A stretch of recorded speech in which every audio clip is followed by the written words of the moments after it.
everybody, welcome back to my channel.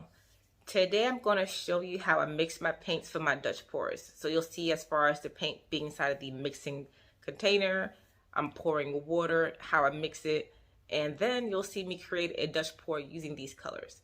Now, when I do mix my paints, I mix them either earlier in the morning or late at night, and then do a painting several hours later. I don't use it right away because there's a lot of air bubbles when mixing. So you want to let those settle before actually putting them on your canvas. If you don't want to wait, that's fine. You'll be doing a lot of torching to get those bubbles out the way. But otherwise, I am looking forward to showing you this process. And don't forget to leave me a comment, like, subscribe, share. But if you have any questions about anything that I'm doing right now, just leave me a comment and I will definitely send you a response. And so I will see you soon. These are 3 colors that I'll be showing you how I mix them. So I used a regular bottle of water. It was not refrigerated before I used it. And I'll be listing the colors down below in the notes area so you can check those out. But what I do is I take the bottle of water, my mixing stick, and I only pour just a little bit at a time and I mix. You don't want to pour too much water because then you can break down the adhesives for the paints, and once you break down the binders, then it's really not good anymore. So you want to make sure that you go slow. Adding slow, you can mix as slow as fast as you want to, but you definitely want to add slowly, and you want to add a little bit at a time each time. And so you'll see that as I mix these colors, some of them will require more water, some of them will require less water. So that's why I really don't use any ratios, because the different brands of paint and also the different colors can require a different amount. So you'll see that I'll keep mixing until I get my desired consistency, which is a smooth, thin, a little bit thinner than honey consistency. And so you'll notice that as I mix the darker pink versus the red versus the gold, that when I get to the gold, I don't have to use a lot of water at all for the gold. You would think for metallic paints, you may have to use a lot. But again, it depends on the brand and how much paint you're trying to mix. So enjoy the rest of the mixing process. I'll let you watch and this play out, and I'll come back in just a little bit.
Here are the colors that I'll be using. What you don't see is the white. It's in a bigger container.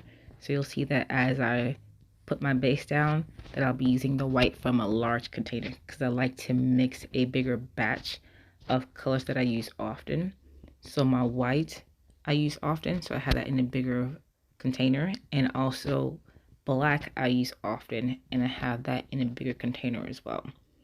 But here are the colors that you saw before, and now I'm just going to spread the paint across the canvas.